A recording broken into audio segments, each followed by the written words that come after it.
Hello दोस्तों, स्वागत है आप सभी का learn and get YouTube channel में। दोस्तों, कई परीक्षाओं में ये सवाल पूछा जाता है कि जो ये कहानी हम कर रहे थे यहाँ पर, इस कहानी का नाम मैं दिखा देता हूँ आपको, क्योंकि मैं पहले ये कहानी रिकॉर्ड कर चुका हूँ। इस कहानी का नाम है यहाँ पर पाजेब। पाजेब जो पेड़ों के अंदर पायलें पहन जाती हैं उन्हें ही पाजेब कहा जाता है। और इस कहानी को लिखा है जिनेंद्र कुमार जी ने।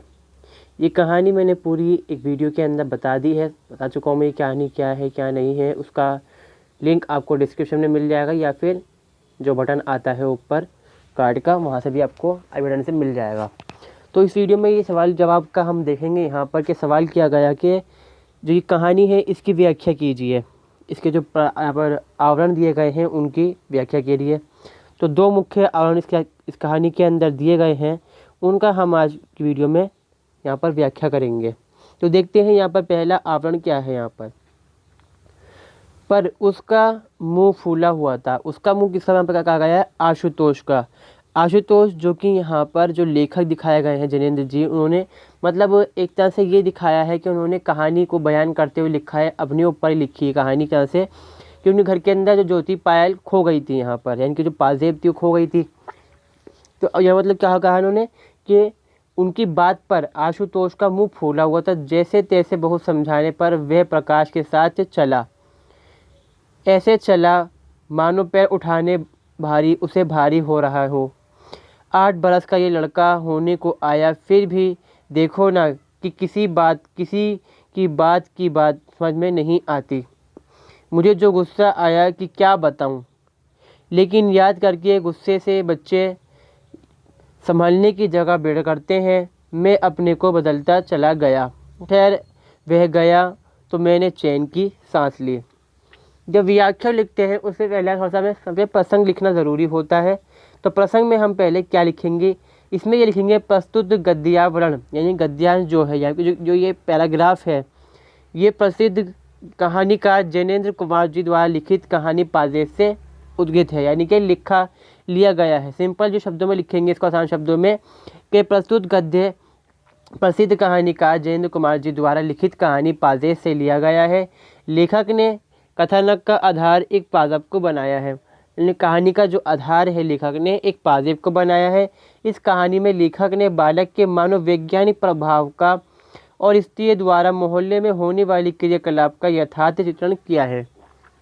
बच्चा है जिसकी दिमाग चलता है, वैसे जो अपने सोचते समझते हैं, जो शक्ति होती है समझने की, उसका उन्होंने व्याख्या करी है। और जो औरतें हैं वो कैसे मोहल्ले के अंदर बात करती हैं, क्या करती हैं, वो चीज़ यहाँ पर उन्होंने दिखाने की कोशिश करी है। इस प्रसंग में लेखक के बेटे आशुतोष का वर्णन है। उसकी छोटी बहन की पाजेब खो गई है। जब वे लेखक और उसकी पत्नी उसके कड़ाई से बार बार पूछते हैं तो वह झूठ बोलता है कि पाजेब उसने उठाई है। ऐसा इसलिए होता है कि बच्चे जो हैं घबरा जाते हैं, और जब घर वाले बार बार डांटते हैं या डराते हैं तो बच्चे क्या होते हैं, वो झूठ बोल डालते हैं। लेखक ने अपने बेटे के माध्यम से एक 8 वर्षीय बच्चे की मन स्थिति को मनोवैज्ञानिक तौर पर समझाने का प्रयास किया है कि बाल हठ से बड़े धैर्य और संयम से पेश आने की आवश्यकता होती है, न कि गुस्से और सख्ती से। माता पिता के अपने व्यवहार का सीधा प्रभाव बाल मन पर पड़ता है।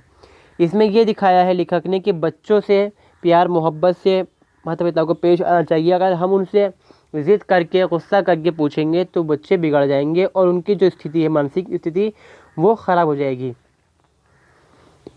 अब देखते हैं व्याख्या। लेखक अपने बेटे आशुतोष से बुआ द्वारा बेटी के लिए लाई गई पाजेब की खो जाने के संबंधी सवाल पूछता है। वास्तव में लेखक की छोटी सी बेटी को उसकी बुआ एक पाजेब लाकर देती है जिसमें एक पैर का पाजेब खो जाता है। लेखक की पत्नी घर में नौकर पर रोक लगाती है। फिर शक की सुई 8 वर्षीय बेटे आशुतोष के ऊपर जाती, क्योंकि उसे पतंग उड़ाने का शौक है और पतंग लाने के लिए वह पाजेब उठा सकता है। वह शक अंत में पतंग बेचने वाले पर जाता है।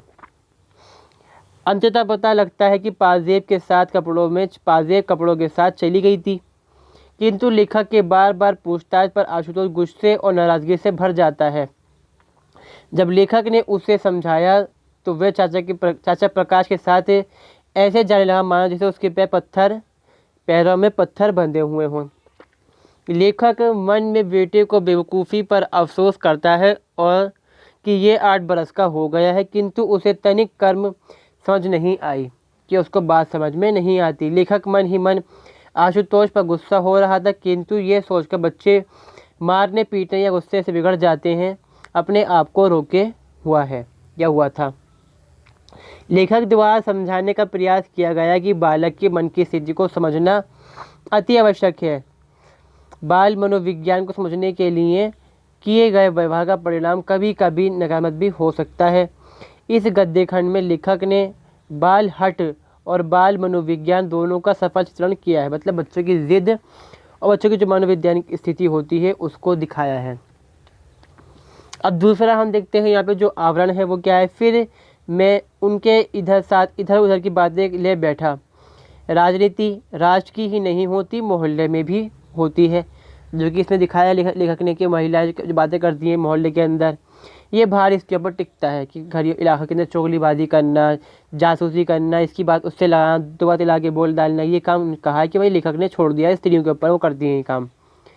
वहाँ क्या हुआ, क्या होना चाहिए, यह चर्चा स्त्रियों को लेकर रंग फैलाती हैं।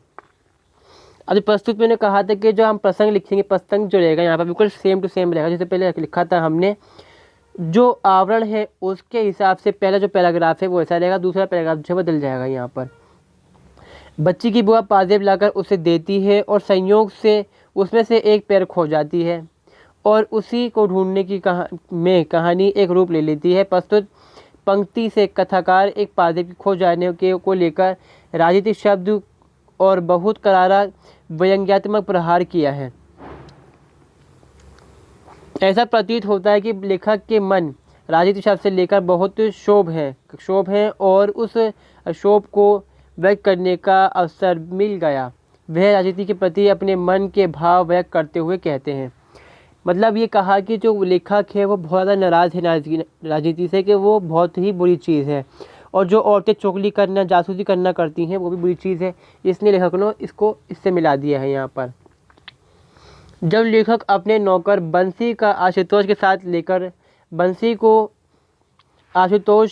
साथ लाकर पतंग वाले से पाजेब वापस लाने के लिए भेज रहा था, उसी समय एकाएक बुआ आ जाती है। बुआ को देखकर आशुतोष बंसी और चाचा प्रकाश के साथ न जाने की हट करने लगा, तो बुआ ने लेखक से पूछा, क्यों तू उसे परेशान कर रहा है, आखिर क्या बात है। लेखक बुआ को सच्चाई बताते हुए बात टालने के उद्देश्य से बातें करने लगे। अब राजनीति का अर्थ हुआ व्यापक हो गया। राष्ट्र चलाने की नीति को राजनीति नहीं कहते। अब तो मोहल्ले घर में राजनीति हो रही है और मोहल्ले की राजनीति करती हैं स्त्रियां, यानी कि औरतें। ये मोहल्ले की स्त्रियां प्रत्येक घर की खबर रखती हैं। मोहल्ले या देश में क्या हुआ, क्या होने वाला है और क्या होगा, सारी खबर रखती हैं। कहाँ क्या होना चाहिए इसका भी निर्धारण करती है। आज राजनीति जहाँ जोड़ने का, संगठित करने का काम करती हैं, ठीक उसी